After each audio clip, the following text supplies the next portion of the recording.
Hello and welcome to the DFS underscore PhD show for today, the 3rd of December. Remember, you're good enough, you're strong enough, and gosh darn it, someone's got to win that money. Someone who didn't fade trade Murphy for no reason, um, didn't unclick Gobert, for no reason. These are things that are long-term, positive ROI things. Don't just randomly unclick guys, particularly when their fellow stars are out. Anyway, disappointed with my amount of Trey Murphy. But I waited a little bit this morning, but I'll go through the whole rant from the beginning. Oh, yeah, I should mention these things before I get to the rant. So I'll move the rant to the right and remind you that you can currently get my action on Stake Kings unless this sold all the way out. It's getting kind of close. But that's stakekings.com/player/DFS underscore PhD. You can see the three in the mega jam today. And also, yeah, so how many of you guys are subscribed, not subscribed? One third of you not subscribed. So like, comment, subscribe. It helps the channel grow. And yeah, also helps you find this because I'm not doing anything. I'm not sending like scheduled tweets and stuff. I'm just popping this out there when I finish it in the morning. And if you find it, you find it. Congratulations. And again, thank you for joining me. I do like having you all here and in the Discord. It's been great. Steel sharpens steel or whatever. I feel like I get some good comments from pretty much everybody. So thank you. Great to see you. And let's see, where'd I go?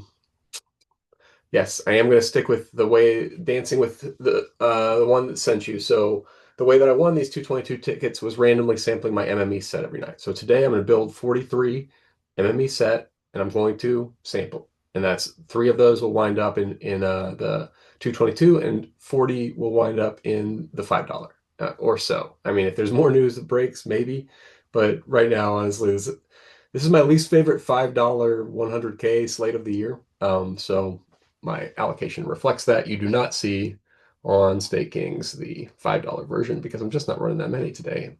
As a result, I have to keep my player pool a little bit tighter because I want to be able to put $222 behind any one of these plays.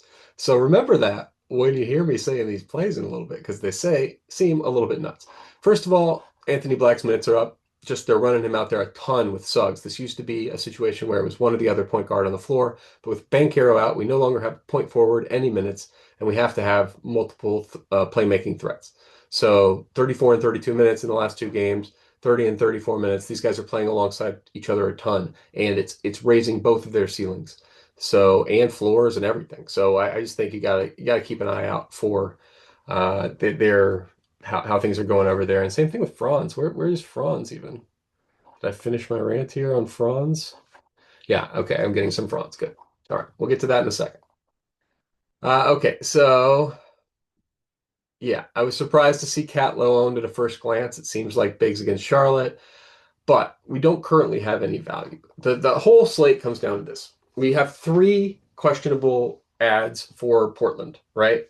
So Denny and Donovan, Klingon, and Chris Murray. That's almost all their forwards. There's not a lot of depth on this Portland team. They're pretty bad, and these guys are playing a ton of minutes. Combined, they're playing 100 expected minutes a night. So you can't really say anything confidently about the slate until you make a decision on this particular issue. There are other questionable guys. I mean, Jamal Murray, one of them. You also have to make a decision. But I mean, what? You get a smattering of Pickett. It's not a huge deal. This is a huge deal. This is 100 minutes that has to go somewhere. Jamal Murray is like 33. He's like 33% of as much of a deal. Okay, so, but yeah, in our current sample, this is Shaden's team, but I would zoom in on one big that I love to play, Hanson Yang. So if everybody's going to rush to whatever Goga, I think is the chalk right now. Goga's fine, but he's one of several guys who are all about the same, and some of them are unowned and like have tremendous upside. So Hanson Yang is one of those guys. So for instance, like let's look at this. Did I do the rant all the way through? Yeah, look at they'll have nine guys. If all these questions, if Chris Murray's for zero and Donovan Clingan gets zero and Denny gets zero, I mean, you have to have significant rotation minutes for Ryan Rupert. You might need to start Hanson Yang or Duop Reith. Otherwise, we're playing Cleveland, right? Like Cleveland's not sitting guys just because you're sitting guys. So like I mean, you're going to have Jared Allen and Mobley against Grant and Kamara. Grant at the five or something. I don't know, man. I don't know. That doesn't seem like a great way to keep those guys out of foul trouble. Maybe you do a little bit of Kamara or Sissoko as the ostensible small ball five at some points. I gave Sissoko extra minutes just in general. He's just gonna have to play 30 minutes today. He plays 30 minutes, he gets 24 fantasy points on average. So I don't understand. I mean, obviously going into lock will be different if all these guys are ruled out. The first guy who goes in to your lineups as a result of this is Sissoko. And then you can play around if you want. Like Caleb Love off the bench, I don't know. At 30% owned, this feels very weird. I don't really get it. I mean, I just made the case, right, that they're very thin at forward, right? Like this is the same rotation. Has Caleb Love just been sneaking into huge minutes here? And I just not been seeing it? No, he's not. And I mean, like, who's out today? Shaden Sharp's back. Like, there's headwinds for Caleb Love. I might go to all the way zero if you guys are going to be 30% on Caleb Love today off the bench. If he starts, fine. If that's the projection for him to start, but I don't, would he start? No, it would be Sissoko again. So it would be Sharp, Kamara, Grant, Sissoko, and one of the bigs. I think that they are projecting that he will start probably, and that's how they get to Caleb Love at this ownership. But that would mean Kamara and Grant against the bigs, and I just don't think that's the way they want to line up at first. You can give a few minutes of that when they're tired, a few fouls in.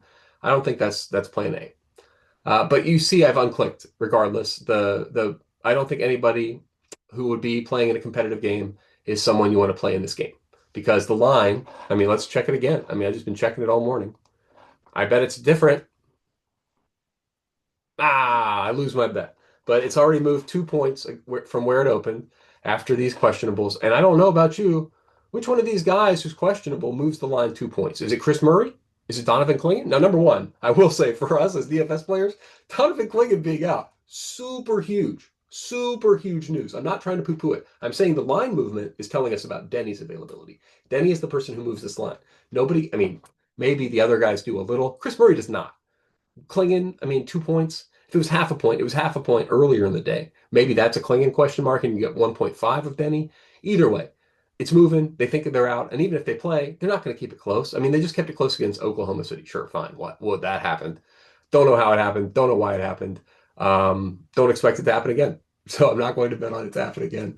I expect this to be a massive blowout. And I expect some bigs to play against Jarrett Allen and Evan Mobley, who are huge dudes. These are huge dudes. Jeremy Grant is not a big dude. Like was a Jarrett Allen size. I mean, how big is this guy? 6'9". Wow, he plays way bigger than that.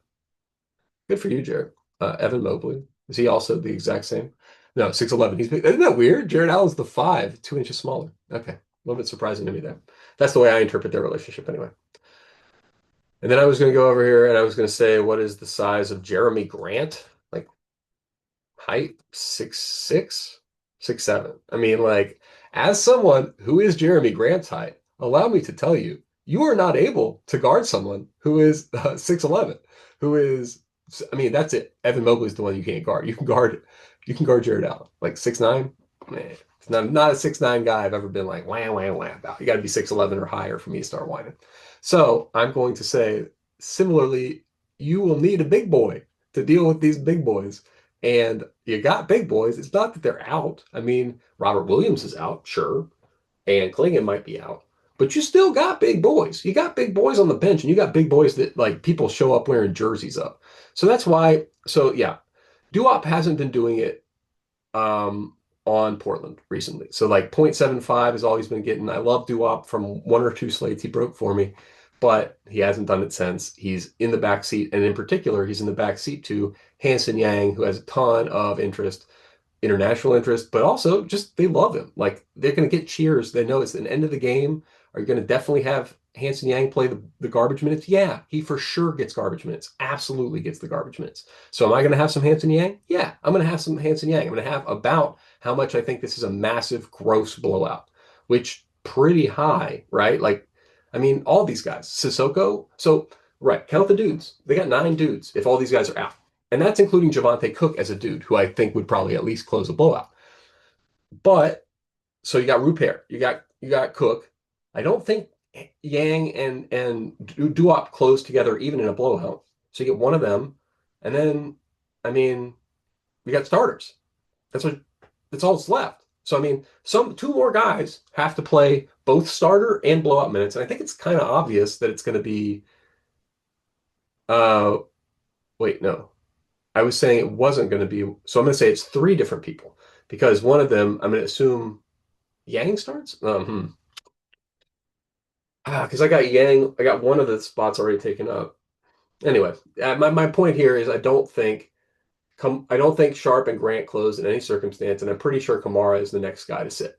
So you're going to have Sissoko and Love running out there with uh, one of Yang and Reith and Rupert and Cook. That adds up to five. Yeah. So I think your guards will be Sissoko as a guard and Love, and your Kamara will sit. So I probably will unclick Kamara, and probably did unclick Kamara. But I'm going to go over here real quick and just make sure that I wound up on that exact path because I do feel confidently. But this game does not stay close enough to justify a 20% own to Monty Kamara. That's real gross. Okay, continuing along the rant. It's nicer since I've done the rant, right? I don't forget parts. You don't have to watch me fumble around with all these parts as much. Oh yeah, these are Madden streams info pages because if you've been watching, they are not using the correct what's it called today, the rosters, and it's been kind of funny. People get mad. It's annoying. Okay, so yeah, you get it. I'm playing a lot of these guys if they're all out. Now, besides that, we got other things like what is Okongwu's like minutes are crazy with no Porzingis. Hopefully he gets them, maybe not. What happened in this game? So I pulled up what's going on with Brooklyn right now? Like what's this rotation? They weren't even like I mean, I guess they were losing by almost 10, 15, but like 2 minutes into the third quarter, they fully pulled the plug and went crazy. And is that soft rest because you didn't expect to beat the Bucks anyway? Or I don't know what that is. But today, right? Today they're closer line for Brooklyn. Brooklyn and Chicago. Chicago's pretty bad too. So, and let's make sure, let's go back to our line movement tracker. Anybody, I don't think we have any questionable guys. Yeah, so I expect this to be dead straight. 8 points though. They're making the line at 5, 4.5 here. So at some point the line changed.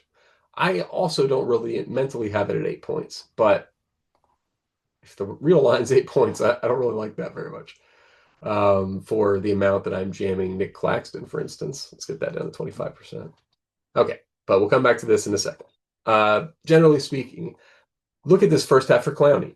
Absolutely mashing minutes, 2 minutes a second half. So as much as this game was serious, Clowney was in, and he was going to play massive minutes, 38 minutes. So to the extent you think this game stays close, you should project him for 38 minutes. And I think that's, going to be tough to do, but if you do it seems pretty important to do. I mean, I'm pretty confident in that. So I think this game 65% stays close enough that he would play, that they wouldn't do that. Oh, right.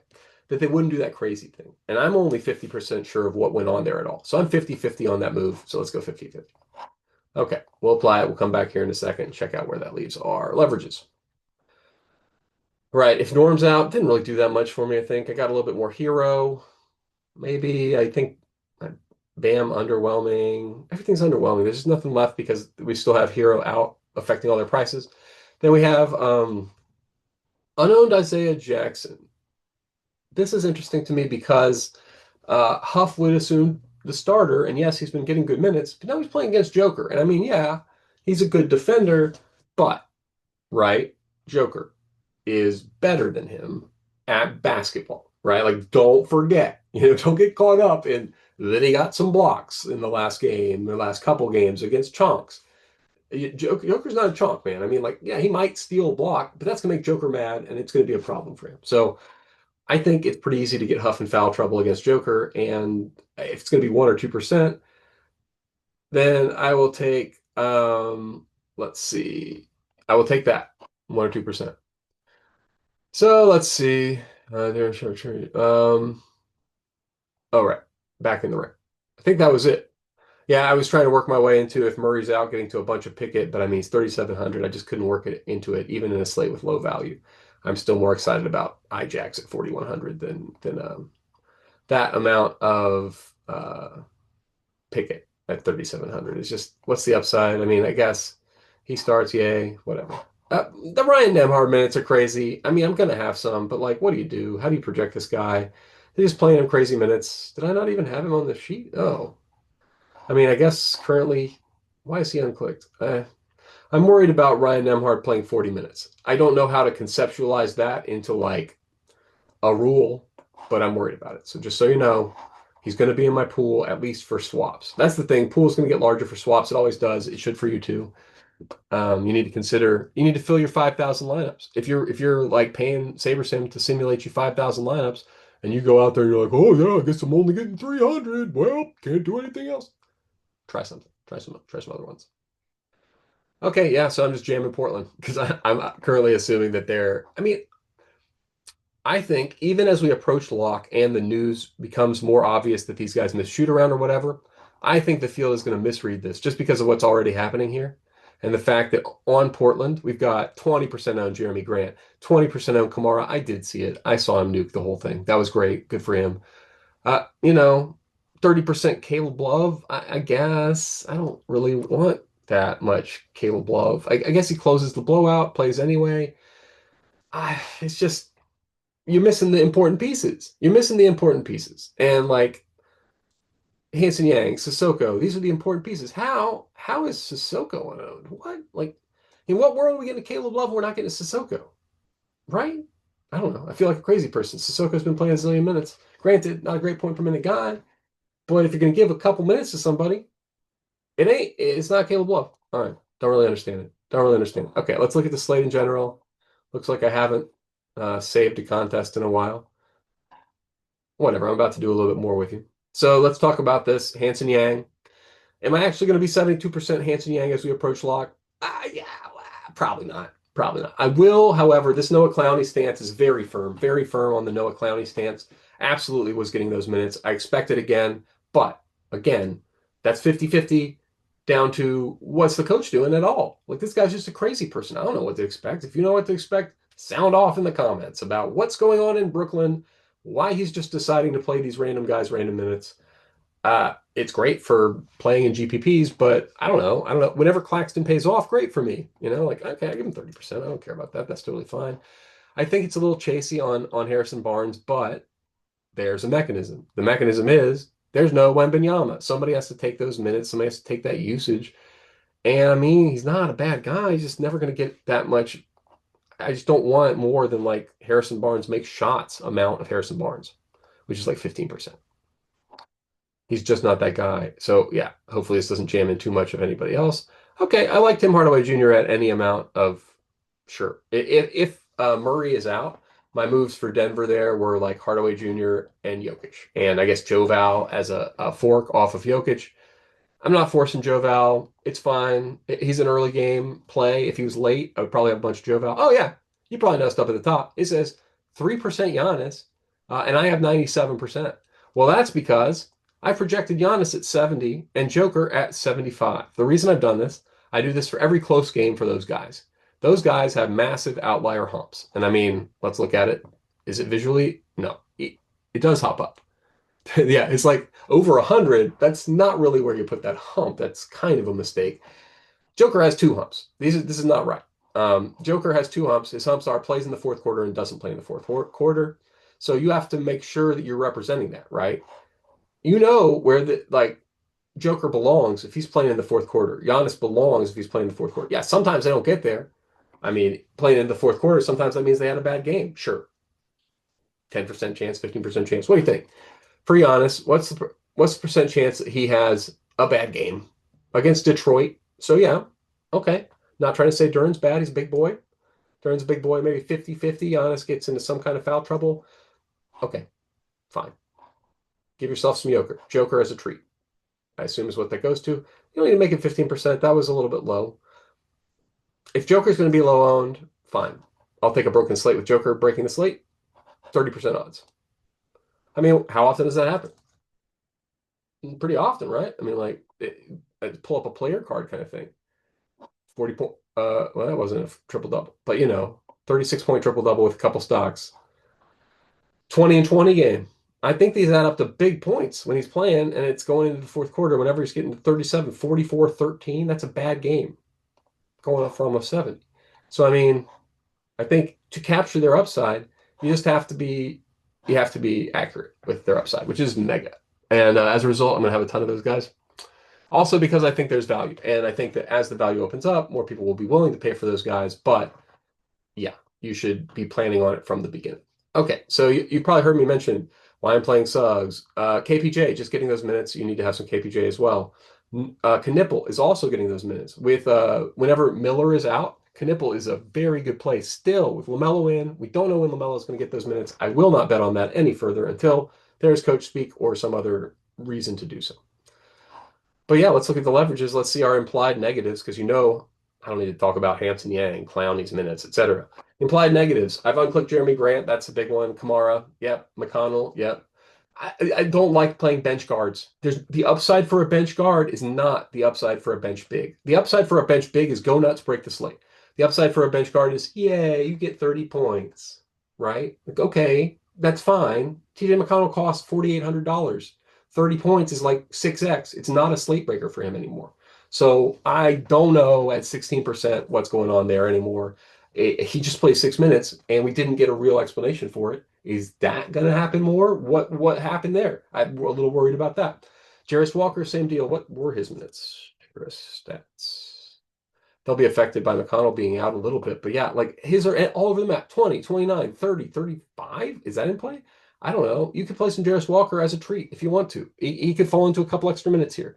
Yes, I'm talking myself into it against Denver is kind of big. Like, kind of think they do fall into it a couple extra minutes here. Don't really want to full fade Jarris Walker. Jarris Walker hits some shots, some foul trouble, whatever. Okay, glad we do this part of the show. But I do actually have to go get my kid kind of sit. So I need to go get some lunch and make sure I'm fine with the rest of these fades. Goga, yes, same thing. Jalen Johnson, no. What is that game at? Close game? Yeah, we need Jalen Johnson projected a little higher. He should be up here with like at least Gideon Cat. If not, yeah, I think he's just in Gideon Cat level. AD is not quite to Gideon Cat level just because he doesn't have. Nope, he's there. The next level is just Franz alone, maybe with I guess Harden-ish. But yeah, I think getting to a little Jalen Johnson's probably in the cards for me. I don't like being a full negative there. Glad we did this part of the show.